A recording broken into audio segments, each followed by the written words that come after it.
phénomène aujourd'hui de sécheresse et reste dans un contexte aussi de changement climatique, donc il faut bien avoir en tête les deux choses.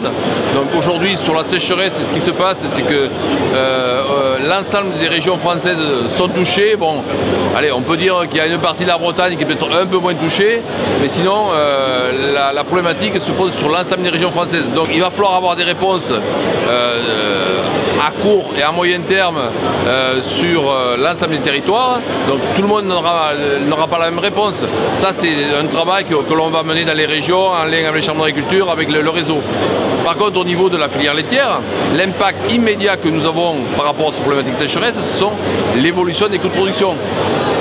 Le prix de la paille a été multiplié par 2 en 2018 par rapport à 2017. La luzerne, pareil. Donc ça veut dire que tous les achats de fourrage sont en train de faire flamber les coûts de production. Et ça, c'est une réalité de la trésorerie des exploitations laitières sur l'ensemble des territoires et qui va impacter le coût de production. Et donc dans le contexte EGA, si rapidement on n'a pas des cliquets pour dire, nous producteurs, notre coût de production est en train d'évoluer, il faut pouvoir le répercuter à la chambre de la filière pour continuer à avoir une marge et avoir un revenu. D'où l'intérêt d'avoir une discussion en filière avec les états généraux sur prise en compte des coûts de production et avoir une réactivité beaucoup plus efficace. En période de sécheresse, les volumes de lait collectés sont en baisse et normalement, les prix devraient augmenter. C'est l'offre et la demande. Et actuellement, c'est absolument pas le cas. Le prix n'est pas en adéquation avec les volumes.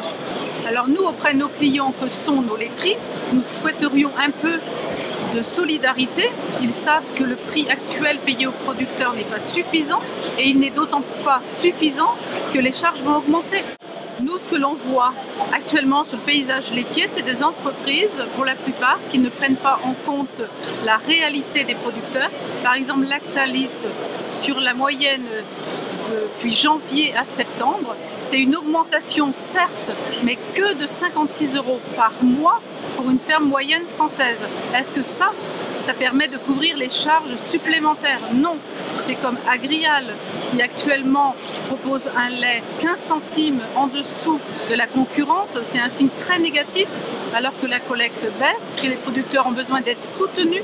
Et là, vraiment, les signes ne sont pas au rendez-vous. C'est une problématique qui montre bien que l'esprit de filière, l'esprit des EGA, pour certains, il est rapidement oublié et qu'il nous faut mettre beaucoup plus de liens dans la filière laitière, notamment en lien avec le coût de production que nous avons sur nos exploitations.